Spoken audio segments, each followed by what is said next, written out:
The roads to WrestleMania turning into a nightmare. Will AEW Revolution be worth watching? And our AEW Revolution predictions. It's time to break the hold because you're against the ropes.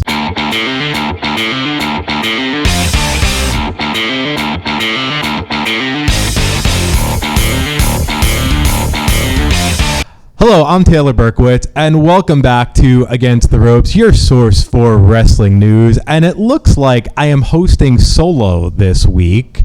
I'm better than you, and you know it.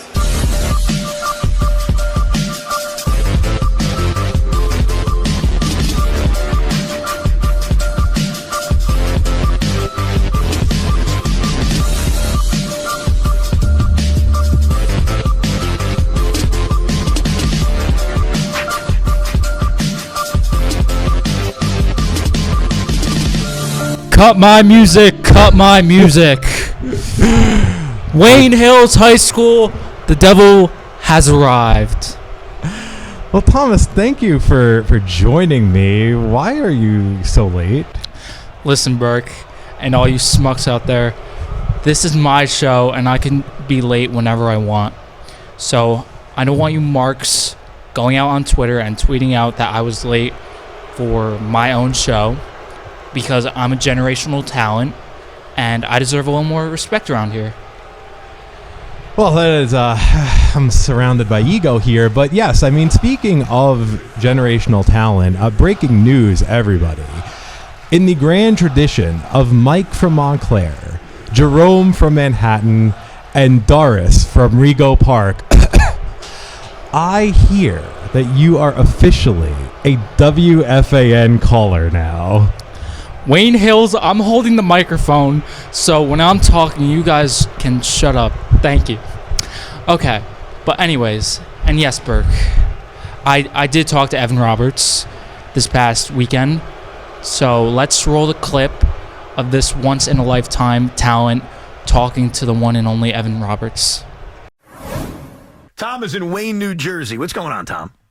Hi, so I'm actually calling in to just talk about your fandom of wrestling, because I actually never heard about you until my teacher was talking about you. My TV teacher. I go to Wayne Hills High School, and my TV teacher mentioned that you were a big wrestling fan. Well, hold on a second. So you had never heard of the show. I don't know if you've heard of the station, and your high school teacher happened to be randomly talking about my wrestling fandom, and then you were like, let me check this out? Is that what happened? Yeah. Wow. Well, I got to thank your teacher. There's one of us on number one show. The wrestling fans are out here, man. Have you ever heard of WFAN, Tom? Yes, Okay. I have heard of it before, but I never got a chance to actually listen to it. No, I got you. Well, I appreciate it. Well, what did he say? That I'm a nutcase or something? No, he just said to check you out and try to get in contact with you because he knows you're a big wrestling fan, and I'm also a wrestling fan as well. So we could try to connect or something. Nice. Who's your favorite wrestler these days? Roman Reigns or you're a Sami Zayn guy? I'm gonna have to go with Roman Reigns because he's been champion for over 3 years, and he is definitely unstoppable, and he's on top. He's always in God mode, so I have to go with Roman Reigns. Look at this. That's my guy. Well, DM me anytime. It's good to talk to you, Tom. I appreciate it. Thank you. Thank you for having me on as well. No problem. Look at that. My wrestling fandom. He called in. He connected with you on air. Your DMs are open. Mine have been closed. Good stuff, Evan. Well, we are in the presence of greatness, ladies and gentlemen, but it's time to talk wrestling. So, shall we talk Elimination Chamber? Fine. Let's go over what happened at Elimination Chamber. That is the show. Elimination Chamber last Saturday was the last premium live event on the road to WrestleMania. Asuka won the Women's Elimination Chamber and will face Bianca Belair for the Raw Women's Championship. Brock Lesnar kicked Bobby Lashley in the nuts.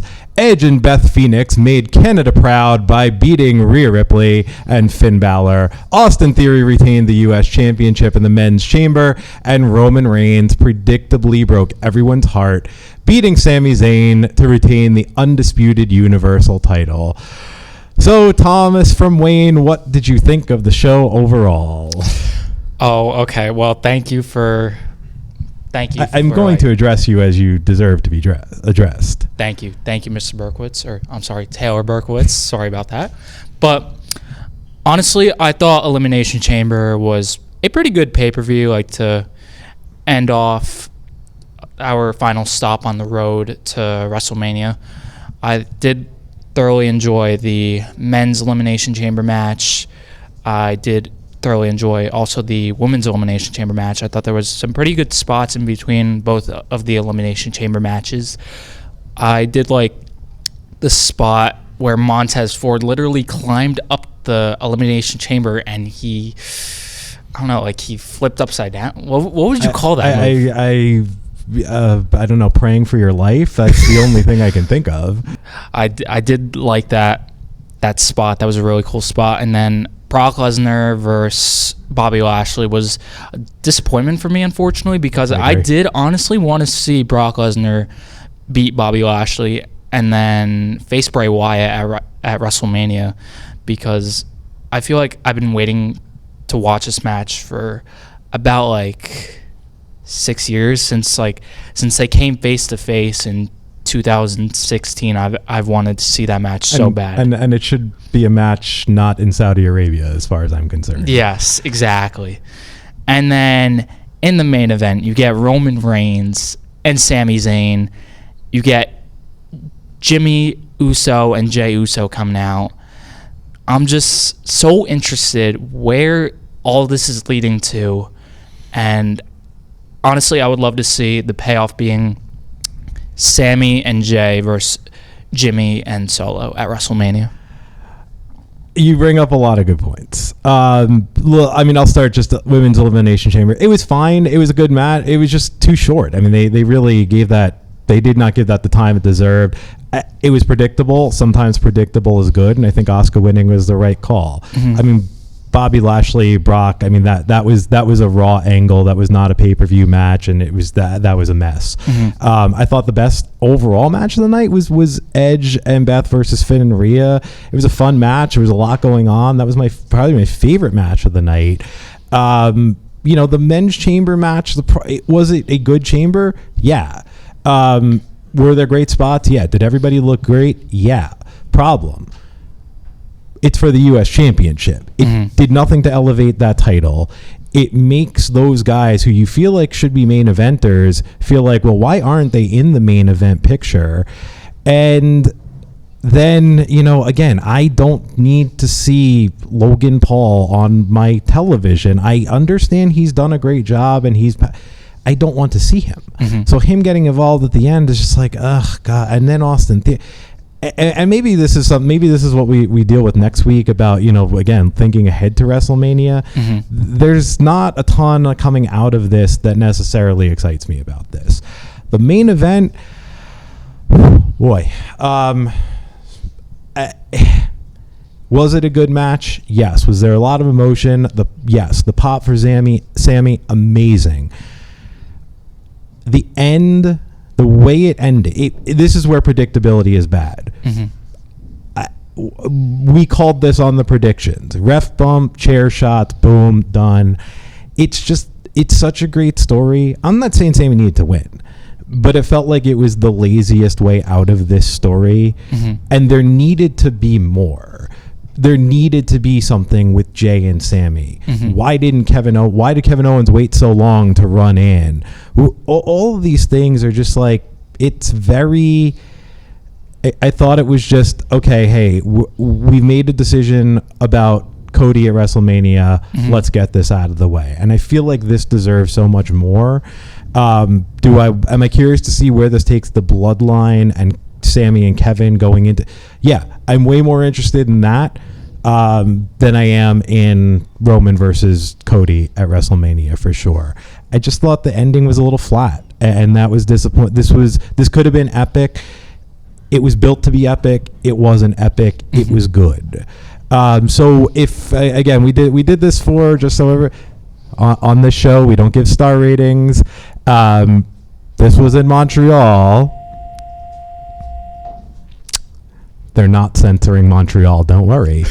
This was in Montreal. So out of 5 bowls of delicious poutine, how many bowls of poutine would you give this show? I'm going to go with a 4 out of 5 bowls of poutine. Is that what it's called? Am I pronouncing it wrong? Yes. Right? I mean, in Jersey, they call it disco fries, but cheese curds are better than mozzarella. So Okay, so yeah, I'm going to have to give it a 4 out of 5 because honestly, it was a pretty good show. There's a lot of cool moments throughout the night. I did like at the end of the Edge and Beth Phoenix match versus Rhea Ripley and Finn Balor. I did like how they ended it with the shatter machine. That was pretty cool. Yeah, cool, like we'll tease for FTR's eventual return. Yes, I did like that. So yeah, I'm gonna go with a 4 out of 5. I'm gonna go with 3 bowls of poutine for this one. Perfectly serviceable show, entertaining. I watched it late. I didn't watch it live. I couldn't, so got to fast forward through a lot of the downtime. So it was a nice tight hour 45 when I was watching it. But yeah, I mean, nothing epic about it. And again, maybe talk about it next week on the show, but lead up to WrestleMania. With all that said, we have another pay-per-view and talking about excitement when we come back. Our excitement level for AEW Revolution. Welcome back. Coming up this Sunday, live from the Chase Center in San Francisco, California, AEW will be hosting one of their 4 cornerstone pay-per-view events, Revolution. There's been a lot of questionable booking and some poorly received episodes of Dynamite leading up to it. So the question is, how excited are you about Revolution? And I'm going to start here. I will say this, and look at me, I'm wearing my AEW stuff. I'm a fan. I am not excited about this. I am, this is a problem with AEW's business model as it exists. I have to make the decision on a Sunday night to spend $50 of my money to stay up until probably midnight on a Sunday night when we have to work the next day.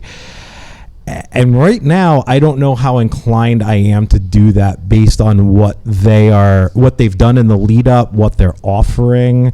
I've been down on the main event angle from the start. There's maybe one match on the show that I'm looking and saying, yeah, this is a match that I want to see. And if I was paying for a service and I just have to flip a button, I do it. But to actively go out and pay for this after the last few weeks of Dynamite, which I didn't watch a couple, that kind of beep sums up, might have to be again edit out my thoughts on things. This past week was a fine episode. The last couple I heard were not great, and I didn't watch them. I didn't miss them, and I didn't feel like, oh man, I have to go back and watch them. If I'm picking right now, I don't know that I'm putting my money down for this, and I'll do my homework for the show, but I'm gonna have to find a way to watch enough to speak on it next week. Where are you on it? For me, honestly, I'm kind of like in the middle right now. Like, half of me is like wanting to watch the pay-per-view, and then like half of me is like not wanting like to watch the pay-per-view, like pay the $50. Honestly, like, I don't know. Like, have you been excited by the Dynamites the last couple of weeks? Here and there. I've just been like kind of on the fence about it. Listen, I'm with you, and again, I mean, it's a, maybe we don't deserve 2 great wrestling companies at any given time. And when AEW came on the scene, what they were doing was different. The Vince McMahon led era of WWE was stale. It was, you had one company here, one company here. The last 6 months, I would say, since the gripe bomb, WWE has gotten back. Listen, I am not a WWE fanboy by any stretch. They've gotten a lot better. Are they great? No. There's one great storyline. There's a couple of other good things. There's not a lot. It's good. It's fine. It's watchable. AEW has come back. It's good. It's fine. It's watchable. But neither setting the world on fire. They're both good things to watch in the background. The challenge with AEW is you've got to make a choice. And on top of that, now they want me to sign up for Honor Club for $9.95 a month or whatever it is, $9.99 a month. So I'm iffy on it. Me too. I'm kind of like iffy on like watching the pay-per-view on Sunday. Yeah, but listen, we have a job to do, and we're going to do our job so that we can give our predictions, and then next week we can come back and talk about it. So when we come back from break, we will give our predictions on the pay-per-view we're not that excited about, but we're going to do it anyway. Welcome back to Against the Ropes. So far, there are 8 matches currently scheduled for Revolution. So we're going to get into this match by match. We're going to start with Ricky Starks and against Chris Jericho with the Jericho Appreciation Society banned from ringside. Tom, who do you have on this one? I'm going with absolute Ricky Starks. I think he's going to come out on top and prove that he could beat Chris Jericho one-on-one. I agree. I think it has to be him. I mean, and again, things need to end. This has not thrilled me. This needs to end. I am kind of hoping for a Fozzy tour, so maybe we get a little less Jericho and he can refresh himself. But yeah, I think Ricky Starks has to win this, and then let's move on to something better for everybody. Yes. Next up, we will have the No Holds Barred match. Jungle Boy, Jack Perry versus the returning Christian Cage, who is walking away, and is somebody getting buried under dirt? I'm gonna go with Jungle Boy walking out with the victory here, because I think these past couple of weeks we've really seen a different side of Jungle Boy. So I'm gonna go with Jungle Boy coming out on top. Again, I'm really hoping that this is the end of this. I have to say, I do like Christian, the Christian character that he's playing, where he really is he is playing a heel, and he's very good at doing that and getting heat for it. So, I could also see this being, hey, he brings somehow Luchasaurus comes back. I'm hoping that this is Luchasaurus comes back to help Jungle Boy, and maybe they can get back together. And again, let's move on from this.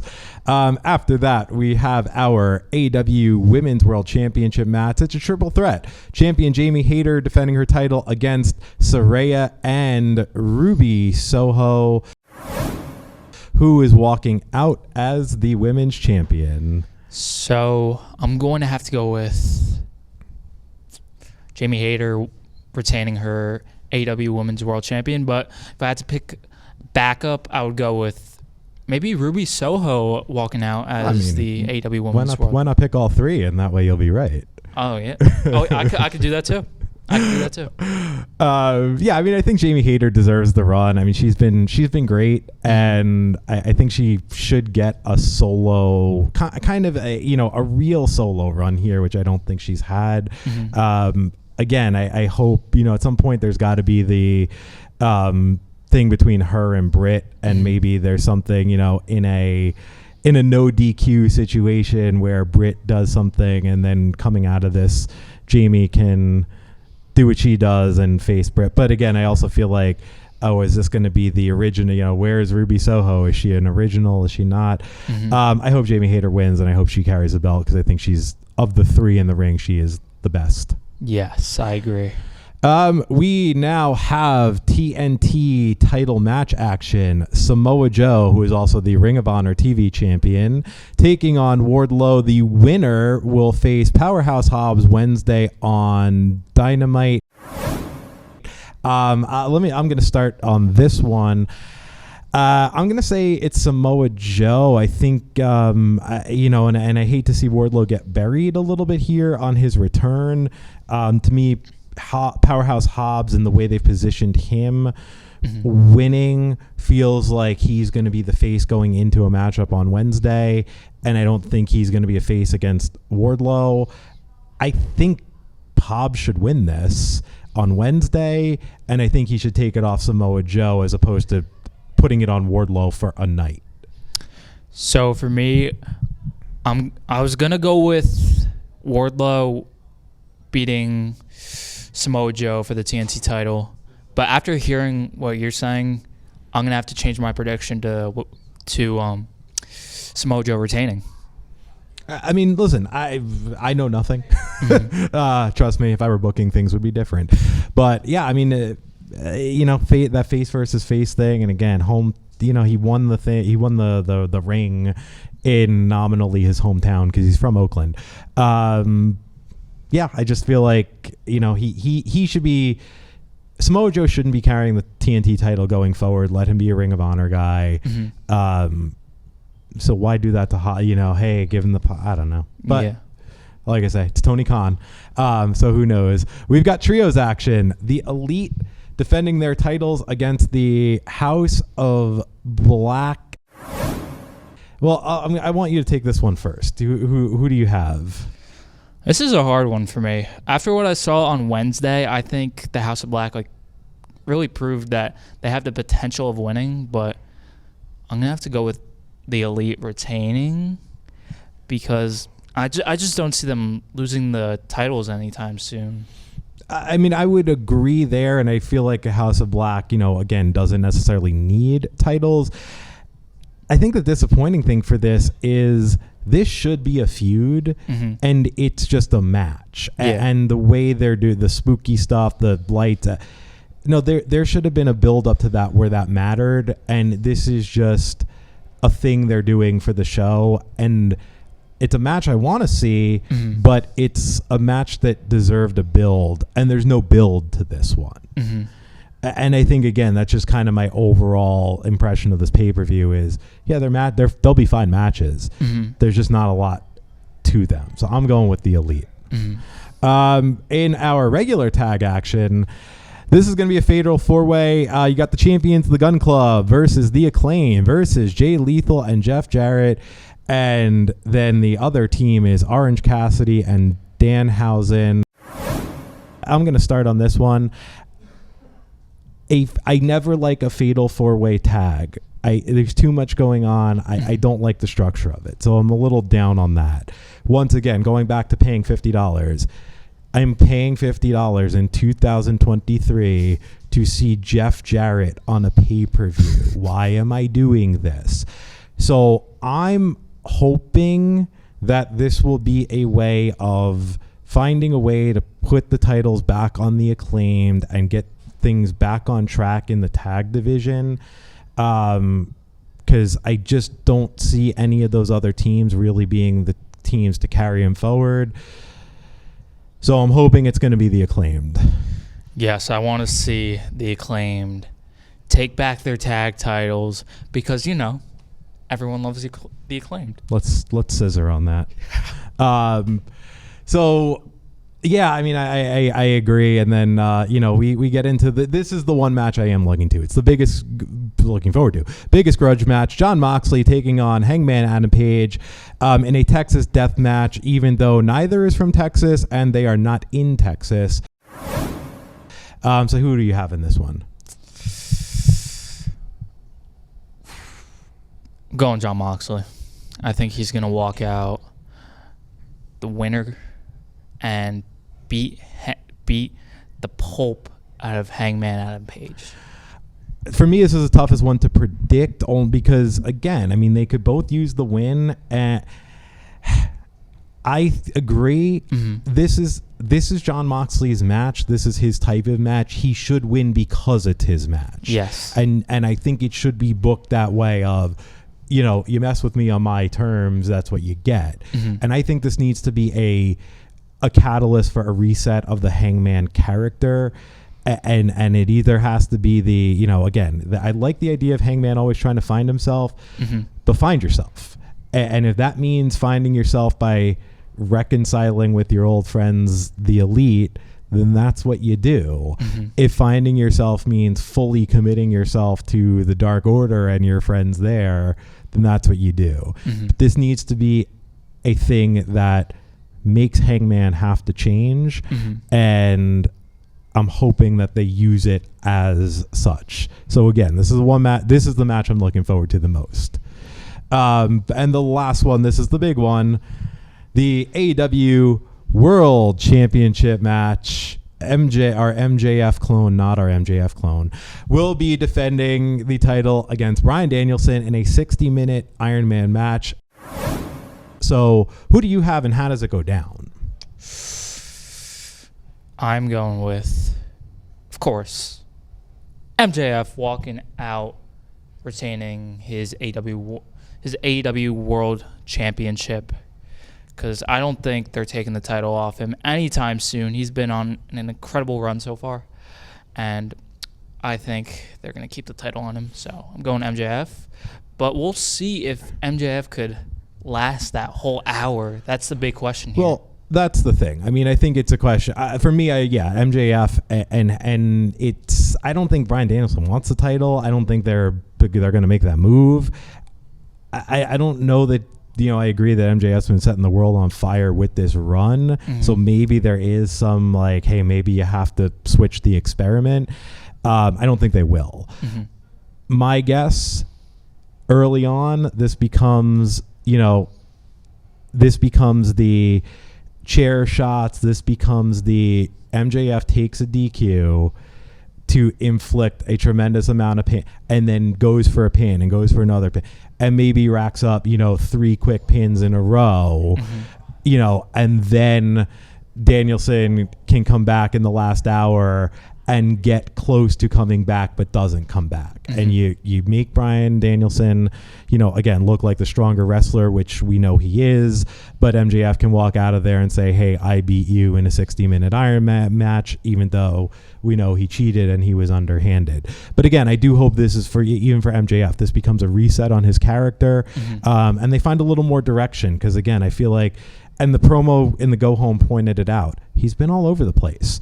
And at least Bryan Danielson made sense as to why he's all over the place. Mm-hmm. Hopefully we come out of this with everybody looking stronger, and once again, AEW can get itself back on track going into Double or Nothing, I guess, would be Memorial Day weekend. Who would you want to see the next challenger for MJF be? Oh, boy. I would like it. That is a great question. I wouldn't mind it being Darby Allin. I'm going to be honest with you. I think because they have a history. Mm-hmm. Darby's not going to win. Darby doesn't have to win. But I would like to see him get elevated into that spot of, hey, I'm challenging you for this. Because where's Darby been lately? And again, that's AEW's problem. People disappear. Mm-hmm. So hopefully coming out of it, that's where we'll go. But that is all the time we have for this episode. Before you go, Thomas, who's your favorite wrestler this week? I'm going to take a guess based on your scarf. My favorite wrestler. You know what? I'm going to take a little swerve down to NXT. And I'm going to have to give it to Grayson Waller because he's kind of grabbing my attention as of late with this whole Shawn Michaels feud. I don't know if you've been watching NXT as of late, but not. I've been kind of slowly getting back into it because I'm really interested to see where this whole Grayson Waller and Shawn Michaels storyline is going. And I think it could be leading to a Shawn Michaels in-ring return for NXT Stand and Deliver. So okay, I'm going to have to give it to Grayson Waller. I am going with Mercedes Moné. Great match with Kyrie at Battle in the Valley. Absolute. I would say, again, go out of your way if you can. Go out of your way to watch. Audience, pay for New Japan World, 999 yen a month. It's really not that much. So Mercedes Moné gets my wrestler of the week. Well, that's going to do it for us. For Thomas from Wayne, I am Taylor Berkowitz. We will see you next time to recap Revolution. But until then, shoosh please.